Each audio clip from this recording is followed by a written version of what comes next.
This episode sets the theme for our first Canadian cruising experience, and it's a little thing we like to call adult summer camp. First, we make our way into Lake Bras'dor by navigating a famous loch. And afterwards, do some provisioning in town.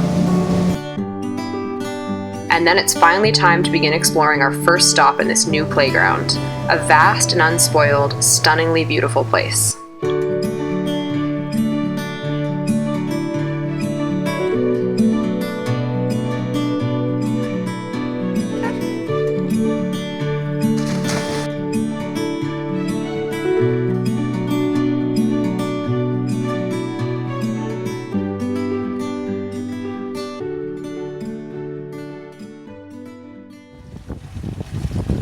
We are heading out right now from our anchorage that we came into last night, on our way to our ultimate destination today in Canada. Well, first ultimate destination.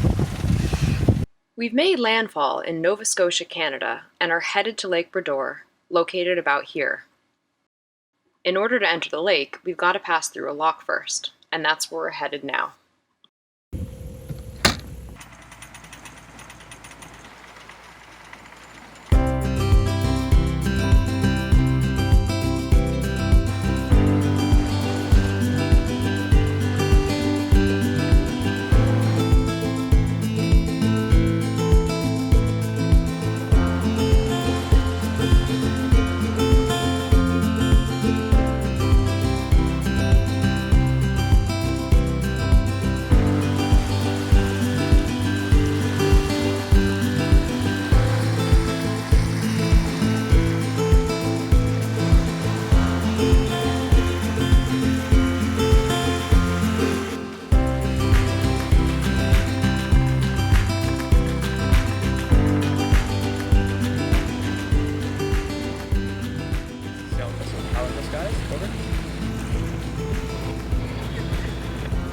We're about 10 minutes out, trying to go inbound to the lake. Over.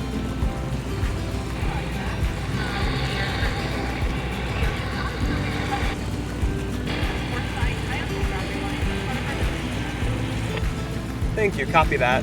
We'll see you in a few minutes.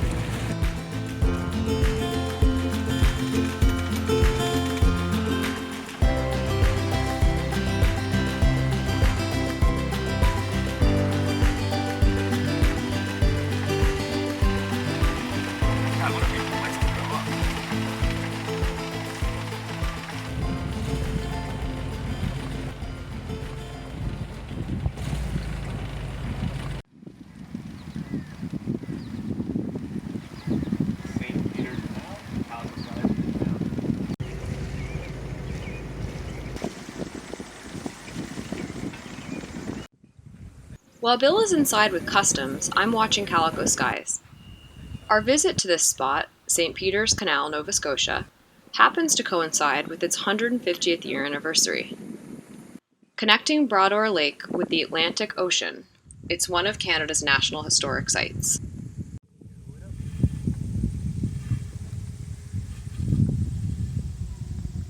Just so you're aware, there are two power boats that are heading towards the loch at the moment, so just be aware that they may be coming towards you. Copy that. Thank you for the heads up. St. Peter's Canal is highly unusual because, unlike most canals, the flow of water is not unidirectional.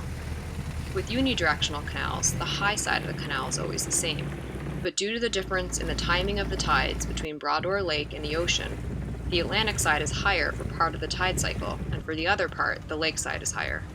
As a result, the canal requires special double gates, the only ones of their kind in North America.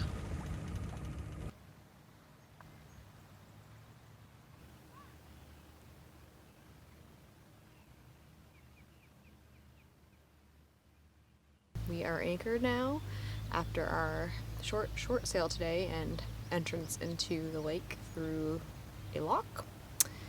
And we're in another very peaceful anchorage, very pretty. I don't think quite as beautiful as the one that we were anchored in last night, but we're not going to be staying here too long. We're here primarily to hit the food store here because this is one of the more populated places, sorry, I'm tired, that we're going to be going to. So we're going to load up on some groceries and stuff like that, and then we'll probably head out, not tomorrow, but the day after. But it really is peaceful here, just like the other anchorage, and yeah, still, and not too warm. So, very happy to be here. Just having a little vino, and enjoying my surroundings.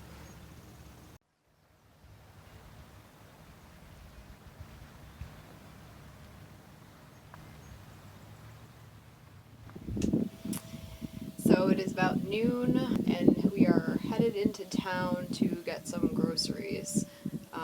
We pretty much are wiped out after our 7-day trip up here. So we're going to do that now. It's a beautiful day. It's 80 degrees out, and actually Canada is having a bit of a heat wave, similar to the rest of what the U.S., at least on the East Coast, is having right now. It still feels very cool compared to where we were. Yeah, so we are pretty excited, and I heard this town was cute, so I'm excited to get in there.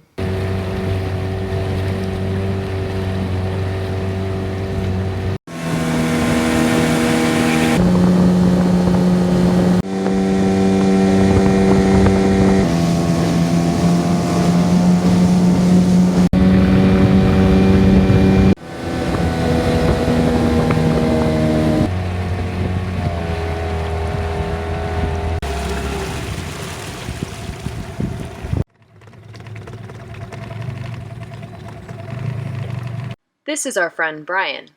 He's our buddy boat here in Nova Scotia, so you'll be seeing more of him. Two of them in the Calico, like a buddy boater from Florida is there.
Honey, did we leave the water pressure on? No? Yes? No, we didn't. There's a lot of water down here.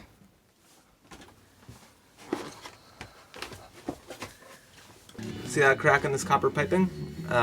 This is a hot water line of our galley sink. And we just tried some rescue tape, it didn't take. So we are drying it with the heat gun right now. We're mixing some epoxy over here.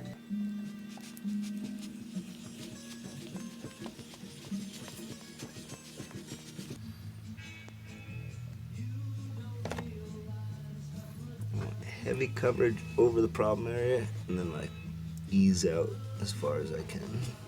First dry time? Minimum 12 So hours? What time is it now? It's Okay, 10 so... o'clock or something?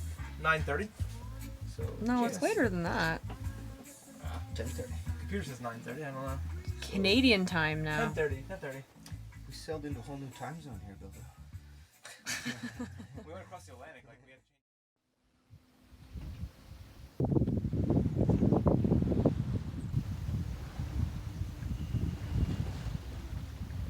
So we are headed to a new anchorage for the evening, and I think it's only about 7 miles away, so it's going to be just a couple hour sail, but I'm speaking quietly because it's so quiet here. It's pretty light wind, so the sail's making no noise, and you can like hear the birds chirping, and I kind of feel like I'm on a safari. I have my binoculars and I'm just watching the shoreline, just really enjoying this peaceful, quiet sail, not healing at all, and just able to really absorb our beautiful surroundings.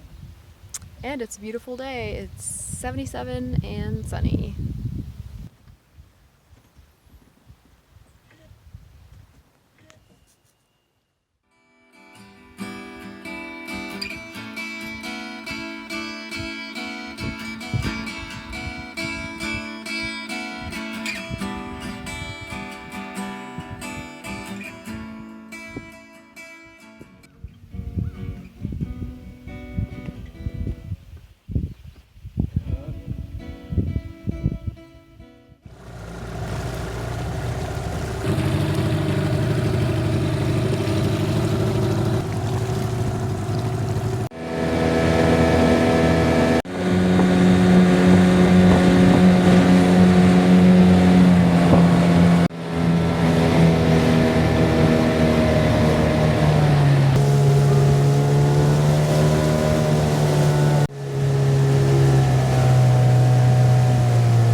Pretty nice fire you got going there.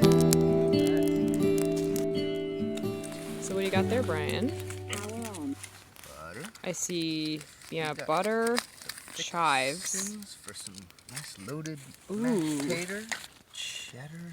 sour cream. Is that bacon? That's bacon. And I made a Caesar salad, made some homemade dressing.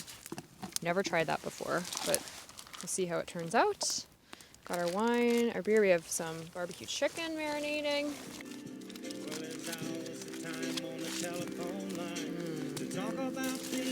That's good wine. Roja.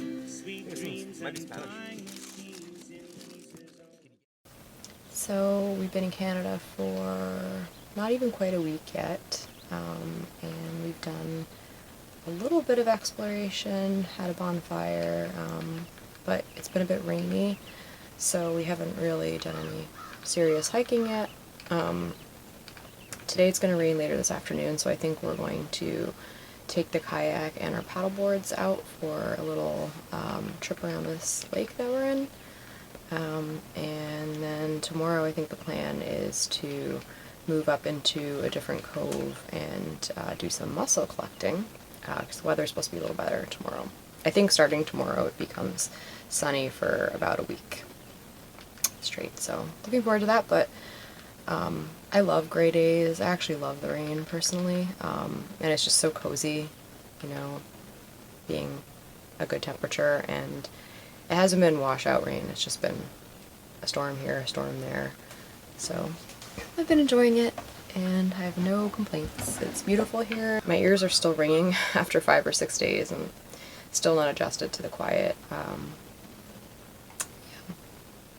Very, very, very pleasant.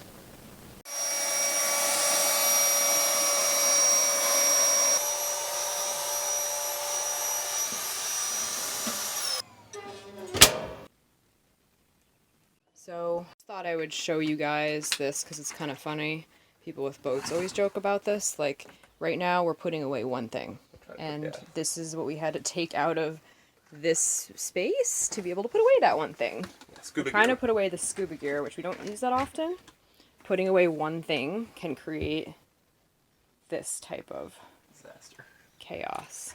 So back here we keep our scuba gear. We also keep like all sorts of extra cordage. You know, if we ever need extra sheets or halyards or Dyneema, big thick Dyneema in case we ever had to replace a stay for some reason on the rigging of the mast. We have 400 feet of floating line in case we ever have to tie up the trees in areas. So that's where we keep all that stuff.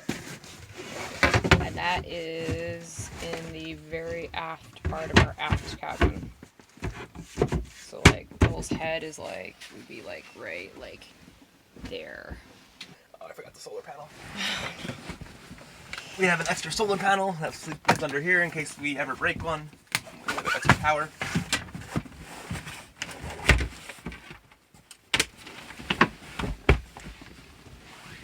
Bungee cords.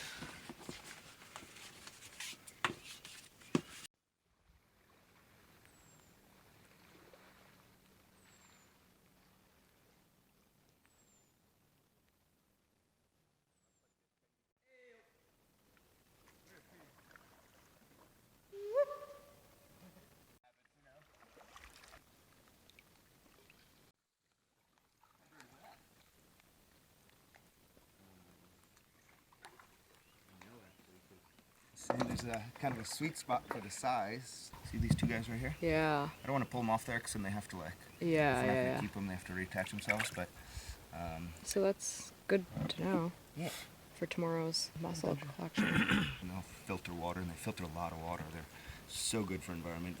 Individual shellfish can filter multiple gallons of water per day.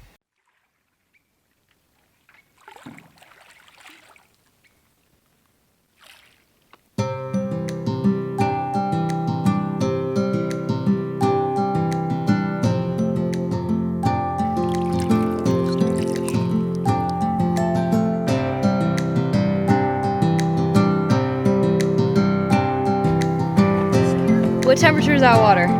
Not warm.